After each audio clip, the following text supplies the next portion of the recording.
ஆண்டவர் உங்களோடு இருப்பாராக. மத்தேயு எழுதிய தூய நற்செய்தியிலிருந்து வாசகம். அக்காலத்தில் இயேசு தம் சீடரை நோக்கி கூறியது: நீங்கள் மண்ணு உலகிற்கு உப்பாய் இருக்கிறீர்கள். உப்பு உவற்று போற்று போனால் எதை கொண்டு அதை உவர்ப்புள்ளதாக முடியும்? அது வெளியில் கொட்டப்பட்டு மனிதரால் மிதிப்படும், வேறு ஒன்றுக்கும் உதவாது. நீங்கள் உலகிற்கு ஒளியாய் இருக்கிறீர்கள். மலை மேல் இருக்கும் நகர் மறைவாயிருக்க முடியாது. எவரும் விளக்கை ஏற்றி மரக்கல்லுக்குள் வைப்பது இல்லை, மாறாக விளக்கு தண்டில் மீதே வைப்பர். அப்பொழுது தான் அது வீட்டில் உள்ள அனைவருக்கும் ஒளி தரும். இவ்வாறே உங்கள் ஒளி மனிதர் முன் ஒளிர்க்க, அப்பொழுது அவர்கள் உங்கள் நற்செயல்கள் கண்டு உங்கள் விண்ணக தந்தையை போற்றி புகழ்வார்கள்.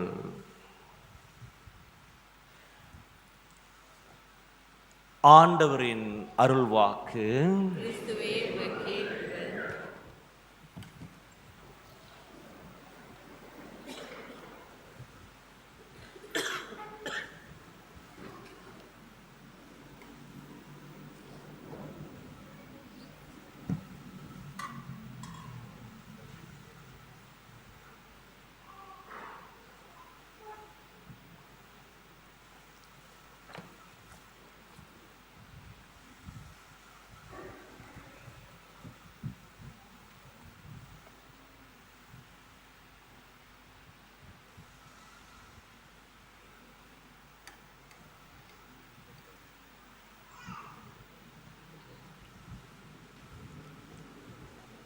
கிறிஸ்துவுக்குள் அன்பானவர்களே, ஓர் அரசர் ஒருமுறை தன்னுடைய பரிவாரங்களோடு தோட்டத்திற்கு சென்றார். அங்கே அழகியதொரு கத்திரிக்காயை பார்த்து அதை எடுத்துக்கொண்டார். அதன் பின்னர் அதை பார்த்து கொண்டே கத்திரிக்காய் மிகவும் அழகாக இருக்கின்றது, மின்னிக்கொண்டே இருக்கின்றது என்று கூறுகின்றார். உடனே அவரோடு சென்றவர்களும், ஆம் அரசரே, மிகவும் அழகாக இருக்கின்றது, நல்ல மினுமினுப்பாக இருக்கின்றது என்று ஒத்தாசை பாடுகின்றார்கள். அடுத்ததாக இந்த அரசர், பார்க்க மிகவும் அழகாக இருக்கின்றது, ஆனால் சுவை அவ்வளவு நன்றாக இருக்காது என்று கூறுகின்றார். இந்த அரசரோடு வந்தவர்களும் உடனே இவரோடு சேர்ந்து, ஆம் அரசரே, சுவை அவ்வளவு நன்றாக இருக்காது என்று கூறுகின்றார்கள். இந்த அரசர் மிகவும் எரிச்சலடைந்தவராக, என்னையா நான் நல்லா இருக்குதுன்னொன்னே நல்லா இருக்குதுன்றீங்க, சுவை இல்லாத என்பது ஆமாம் அரசரே சுவை இல்லாது அப்படின்றீங்க, என்ன சொல்கிறீங்கன்னு கேட்குறாரு. உடனே அவரோடு வந்தவர்கள், அரசரே, நாங்கள் உங்கள் உப்பை தின்று வாழ்கின்றவர்கள், எனவே உங்களோடு தான் நாங்கள் பேசுவோம், உங்களுக்கு ஏற்றவாறு தான் நாங்கள் வாழ்வோம். கத்திரிக்காயை தின்று வாழ்பவர்கள் அல்ல, கத்திரிக்கையோடு சேர்ந்து ஒத்தாசை சொல்ல என்று குறிப்பிடுகின்றார்கள். உப்பில்லா பண்டம் குப்பைகளே என்று சொல்லுவார்கள். உப்பிட்டவரை உளளவும் நிலை என்று கூறுவார்கள். உளளவும் என்று சொல்லும்போது உள்ளத்தின் ஆழத்திலிருந்து நீர் உயிரோடு இருக்கும் வரை அதை நினைவு கொள் என்பதுதான். உப்பு உணவை பாதுகாக்கின்றது, ருசியை கொடுக்கின்றது. உப்பு உணவை பாதுகாக்க வேண்டுமானால் தன்னைத்தான் அழித்து கொள்ள வேண்டும். அவ்வாறே அது சுவை ஊட்டுவதாக இருந்தால் கூட தன்னைத்தான் அழித்து கொள்ள வேண்டும். இல்லை நான் அப்படியே தான் இருப்பேன் என்று சொன்னால் அந்த உப்பினால் எந்த பயனும் இல்லை. ஆம் அன்பானவர்களே, ஆண்டவர் நம்மை பார்த்து கூறுகின்றார், நீங்கள் இந்த உலகத்திற்கு உப்பாயிருக்கின்றீர்கள் என்று சொல்லி. நம்முடைய திருமுழுக்கின் போது, இப்போது அல்ல, ஆண்டுகளுக்கு முன்னால், குறிப்பாக 2ஆம் வத்திக்கான் திரு சபைக்கு முன்னால் திருமுழுக்கு கொடுத்த அந்த குருவானவர் சிறிதளவு உப்பை நம்முடைய வாயிலை வைத்து, நீ இந்த உலகத்திற்கு இருக்கின்றாய் என்று கூறுவார். உங்களில் நினைவிருக்கும் இன்னும். இப்போது அது இல்லை. அந்த உப்பை சுவைத்த நாம், அவர் கொடுத்த அந்த உப்பு அப்படியே வைத்துக் கொள்ளவில்லை, நம்மோடு கலந்து விட்டது. இன்று இந்த உலகத்திற்கு உப்பாக இருக்க அழைக்கப்பட்டிருக்கின்றோம். முதலாக நம்முடைய குடும்பங்களிலே ஒற்றுமை காப்பாற்ற, அன்பை வலுப்படுத்த, உறவை மேம்படுத்த நாம் உப்பாக இருக்கின்றோமா என்று கேட்டு பார்ப்போம். இன்னும் நம்முடைய குடும்பங்களிலே, நம்முடைய உறவினர்களிடையே, நாம் வேலை செய்கின்ற இடங்களிலே சுவை ஊட்ட, ஒற்றுமை உணர்வை மேம்படுத்த நாம் நம்மையை கரைத்து கொண்டு உப்பாக இருக்க முயற்சிக்கின்றோமா என்று கேட்டு பார்ப்போம். அல்லது எந்த பயனும் இல்லை. இன்னும் ஒரு காலத்திலே ரயில் வண்டி ஓட விளக்கு காட்டப்பட்டது. பகலில் பச்சை கொடி என்னும் சிவப்பு கொடி என்றும், இரவில் சிவப்பு விளக்கு பச்சை விளக்கு என்றும் காட்டப்பட்டது. ஒருமுறை இரவு ஆக்சிடென்ட் நடந்துவிட்டது. அடுத்த நாள் வந்த உயர் அதிகாரிகள் அந்த விளக்கை காட்டிய அந்த நபரிடம் கேட்கின்றார்கள், நீ விளக்கை காட்டினாயா என்று. ஆமையா, நான் விளக்கை காட்டினேன் என்று அந்த நபர் கூறுகின்றார். அது பச்சை விளக்கா இல்லை சிவப்பு விளக்கா என்று மீண்டும் அவர்கள் கேட்கின்றார்கள். ஐயா, நான் சிவப்பு விளக்கைத்தான் காட்டினேன் என்று மிக பணிவோடு கூறுகின்றார்.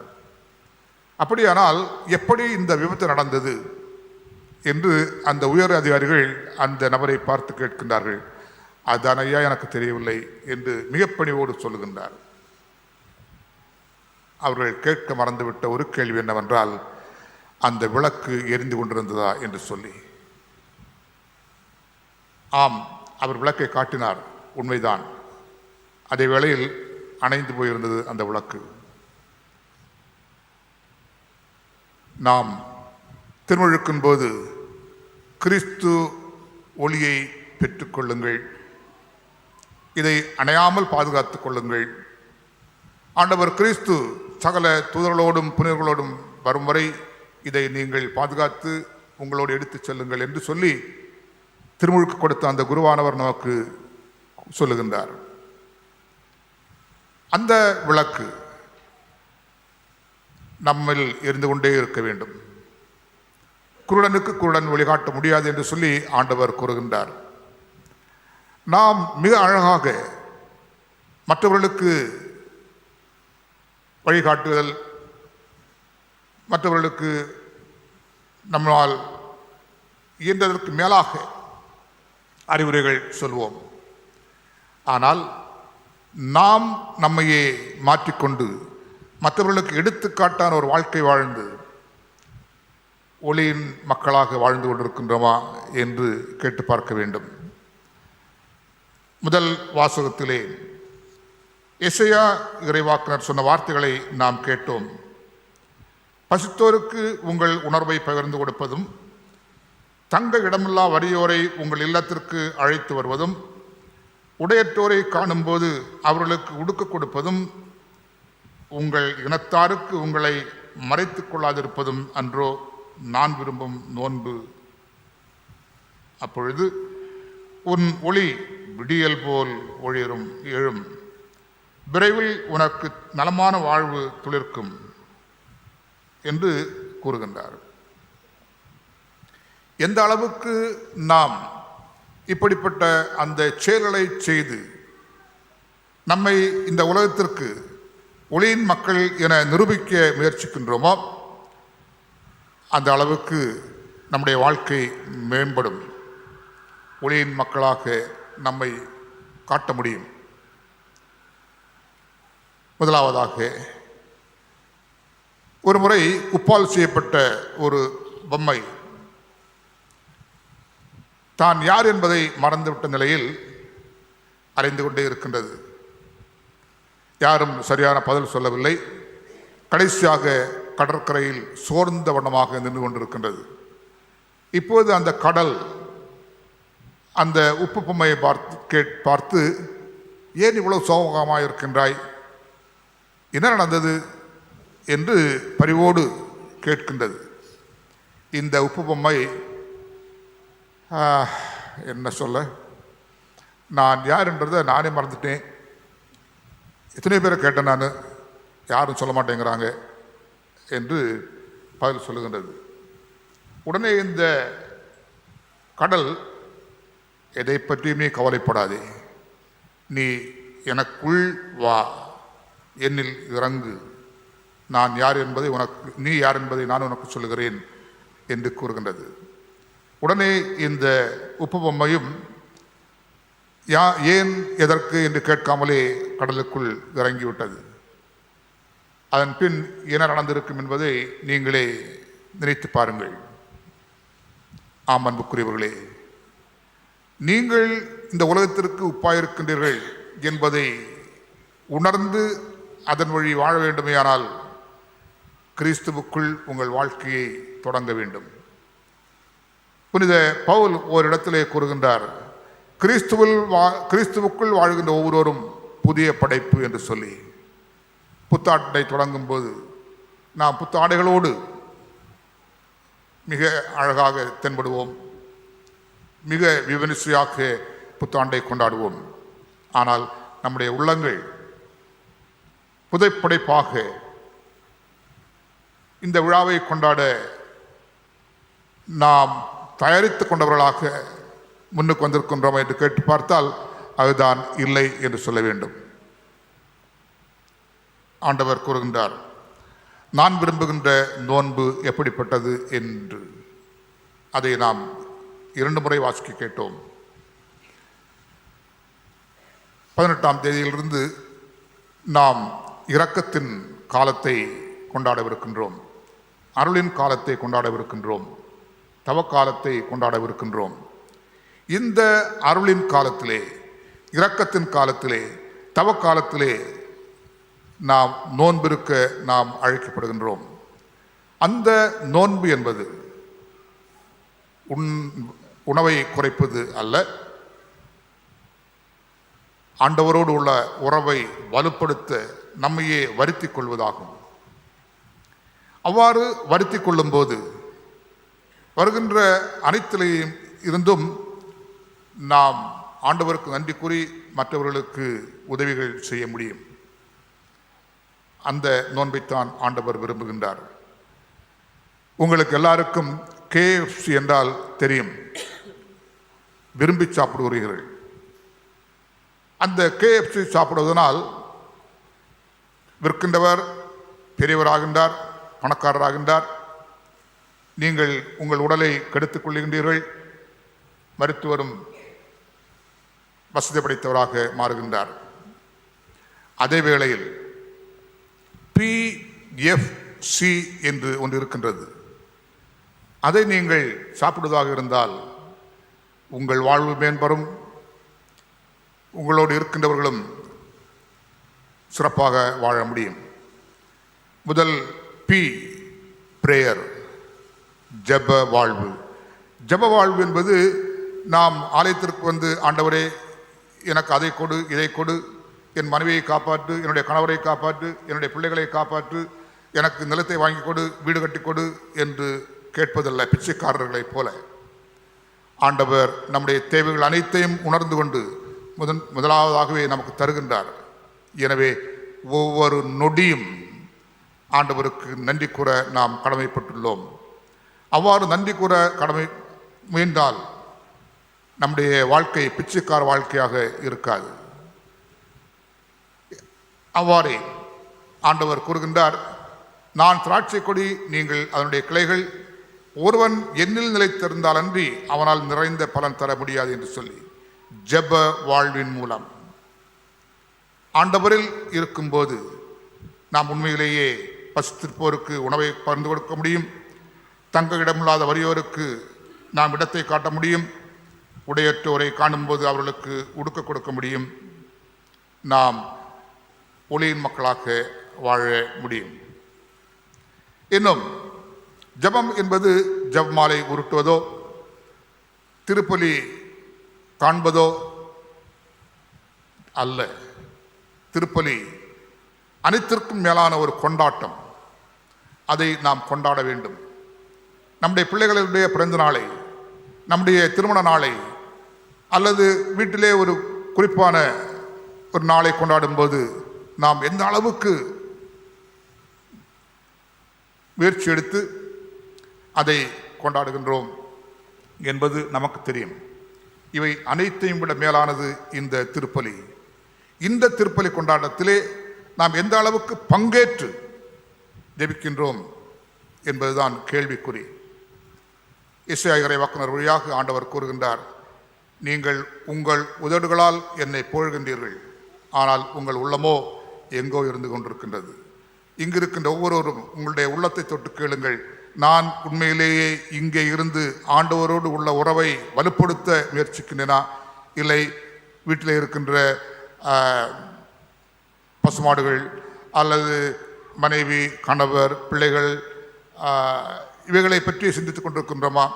காலையில் சமைக்கவில்லை, சரியாக எப்போது போய் சமைப்பது என்று அந்த பலவேறு எண்ணங்களோடு இருந்து கொண்டிருக்கின்றோமா என்பது உங்களுக்கு தெரியும். அது ஜெபம் அல்ல, திருப்பலி கொண்டாட்டம் அல்ல. உண்மையிலேயே கொண்டாடுகின்றவர்களாக இருந்தால் அதனுடைய சுவையை நாம் அனுபவிக்க முடியும். நாம் புத்துணர்வு பெற்றவர்களாக இங்கே இருந்து செல்வோம், ஆண்டவரோடு உள்ள உறவை வலுப்படுத்தி கொண்டு. அடுத்ததாக எஃப், ஃபாஸ்டிங், உண்ணா நோன்பு. உண்ணா நோன்பு என்பது நான் ஏற்கனவே குறிப்பிட்டது போல உணவை குறைப்பது அல்ல. நம்முடைய இந்த பழக்க வழக்கங்களிலிருந்து நம்மை மாற்றிக்கொள்வது. ஒரு சிலருக்கு பொய் சொல்வது என்றால் தேன் சாப்பிடுவது போல, ஒரு சிலருக்கு கோள் சொல்வது என்றால் விண்ணகத்தில் இருப்பது போல.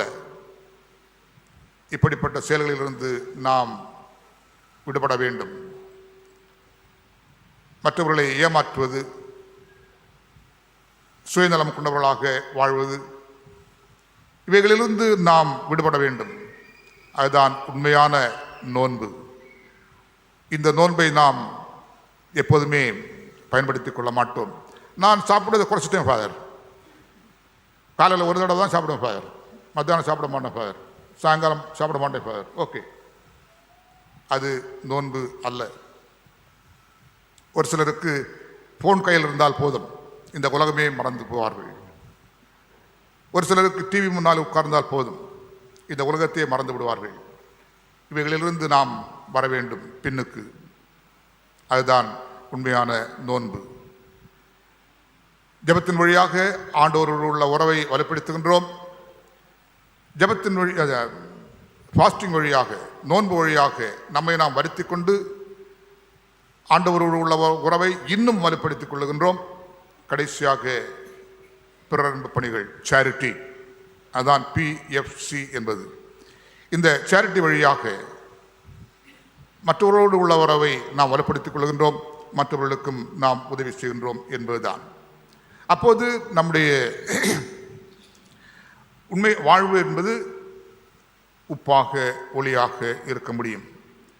இன்னும் உன்னிடையே இருக்கும் நுகத்தை அகற்றிவிட்டு சுட்டி காட்டி குற்றம் சாட்டுவதையும் பொல்லாதன பேசுவதையும் நிறுத்திவிட்டு பசித்திருப்போருக்காக உன்னையே கையளித்து வலியோரின் தேவையை நிறைவேற்றவையானால் இருள் நடுவே உன் ஒளி உதிக்கும், இருண்ட உன் நிலை நண்பகல் போகும் போல் ஆகும் என்கின்றார். ஆகவே அன்பானவர்களே, நம்மில் எத்தனை பேர் ஏய் நீ என்று சுட்டிக்காட்டாதவர்களாக இருக்கின்றோம்? ஒன்று மட்டும் நாம் கவனிக்க வேண்டும். நீ என்று மற்றவர்களை சுட்டிக்காட்டும் போது ஒரு விரல் எனக்கு என்ன வந்துச்சு, நான் பேசாமல் இருக்கிறேன் என்று சொல்லி தன்னை தாழ்த்தி கொண்டிருக்கின்றது. 3 விரல்கள் உங்களை பார்த்து கொண்டே இருக்கின்றன. ஏய் முதல்ல ஒன்றை பார்ப்பா, ஒன்றை பாருமா, உன் வீட்டு சூழ்நிலையை பாரு, உன் கணவர் என்ன செய்கிறான்னு பாரு, உன் பிள்ளைகள் என்ன செய்கிறான்னு பாரு, மனைவி என்ன செய்கிறான்னு பாரு. உன்னை குத்தி காட்டுகின்றன 3 விரல்கள். ஆகவே மற்றவர்களை பார்த்து அவர்கள் என்ன செய்கின்றார்கள், இவர்கள் என்ன செய்கின்றார்கள், அங்கே என்ன செய்கின்றார்கள், இங்கே என்ன நடக்கின்றது என்று நம்மை நாம் வருத்தி கொள்வதல்ல. புனித மதர் தெரேசா சொல்லுவார்கள், மற்றவர்களுடைய வாழ்க்கையை நீ வாழ விரும்பாதே, அப்படி வாழ முயற்சிக்கும் போது உன் வாழ்க்கையை நீ வாழ முடியாது என்று சொல்லி, உன் வாழ்க்கையை ஆண்டவர் உனக்கு கொடுத்திருக்கின்றார். உனக்காக நான் வாழ முடியாது, எனக்காக நீ வாழ முடியாது. உன்னுடைய வாழ்க்கையை நீதான் வாழ்ந்து காட்ட வேண்டும். ஒவ்வொருவரும் ஆண்டவருக்கு கணக்கு கொடுக்க அழைக்கப்படுவார்கள் ஒரு நாள். அப்போது அவர்கள் கணக்கு கொடுப்பார்கள், நீ எல்லா கணக்கு அவர்களுக்காக கணக்கு கொடுப்பது. ஆகவே உன்னுடைய வாழ்க்கையை நீ வாழ முயற்சி, மற்றவர்களை பார்த்து அவர்களுடைய குற்றங்களை கண்டுபிடிப்பது அல்ல.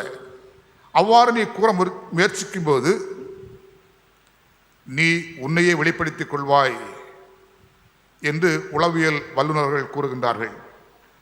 நீ எப்படிப்பட்ட நபர் என்பதை நீ மற்றவர்களுக்கு எடுத்து காட்டுகின்றாய் என்று உளவியல் வல்லுநர்கள் கூறுகின்றார்கள். நீ உன்னுடைய கீழ்த்தரமான மிக மோசமான வாழ்க்கையை மற்றவர்கள் முன் எடுத்து காட்ட வேண்டாம். மற்றவர்களை பற்றி கூறுவதன் வழியாக,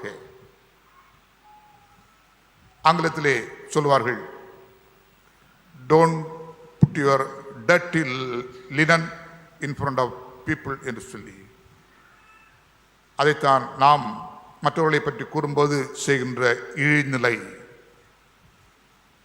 ஆண்டவர் கூறுகின்றார், அதை செய்ய வேண்டாம் என்று சொல்லி. 2ஆம் வாசகத்திலே நாம் கேட்டோம், புனித பவுல் கொரிந்தியருக்கு எழுதிய திருமுகத்தின் வழியாக சொன்ன வார்த்தைகளை. நாங்கள் உங்களிடம் இறை நற்செய்தியை அறிவிக்க வந்தபோது நாவன்மை கொண்டவர்களாக வரவில்லை, ஆனால் ஆண்டவருடைய அருளை மட்டுமே நம்பி வந்தோம் என்று சொல்லி, ஆண்டவரில் நாம் வாழும்போது, நம்மையே நாம் மாற்றிக்கொண்டு வாழும்போது உலகிற்கு ஒளியாக நாம் வாழ முடியும். மிக அழகாக பாடினோம், வாழ்த்துக்கள்.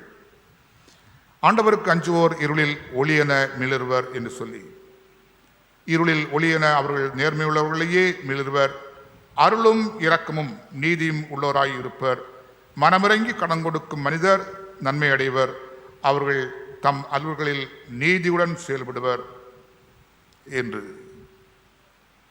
தாவீது அரசர் பாடிய பாடலிலிருந்து இந்த வரிகளை மிக அழகாக நாம் சொன்னோம், அழகாக பாடினோம்.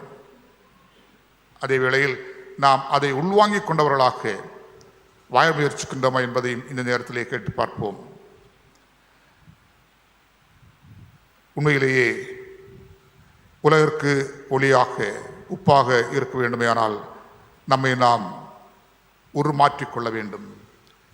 ஒளி மற்றவர்களுக்கு வழிகாட்டுவது போல நாம் மற்றவர்களுக்கு வழிகாட்டுவோம். நாம் பெற்றுக்கொண்ட அந்த ஒளியை அணைத்து மரக்காலின் கீழே வைத்துக்கொண்டு அணைந்து போன விளக்கை யாருக்கும் காட்ட வேண்டாம். வருகின்ற இந்த அருளின் காலம், இரக்கத்தின் காலம், உண்மையிலேயே உங்களுக்கு அருளையும் இரக்கத்தையும் அதிகமாக தர வேண்டுமேயானால் பின்னுக்கு வருவோம். நாம் செய்கின்ற வழிகளை எண்ணி பார்ப்போம். நாம் செய்கின்ற பணிகளை எண்ணி பார்ப்போம். ஆண்டவருக்கு உகந்தனவையாக, மற்றவர்களுக்கு உகந்தவைகளாக இருக்கின்றனவா என்று கேட்டு பார்ப்போம். ஒளியாக உப்பாக வாழ அருள் தர வேண்டும் என்று அந்த ஆண்டவரை நோக்கி வேண்டுவோம்.